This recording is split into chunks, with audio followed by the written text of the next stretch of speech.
I decided to upgrade the RAM on my PC, and I have always wanted to go all white build, and this would be my first step towards it.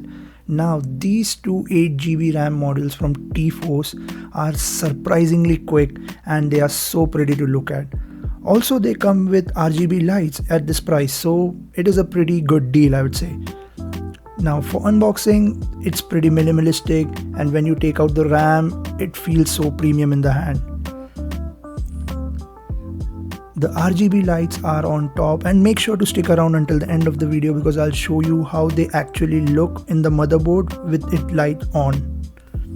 This is the second RAM module, and this is what they look like.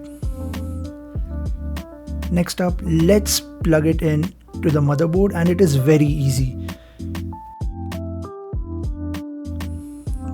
All you have to do to fix a RAM is just push it in the RAM slot until you hear a clicking sound, and that's it, voila.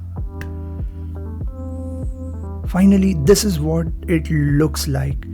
The colors are pretty bright and it has a really good support with variety of softwares, so it should be pretty customizable.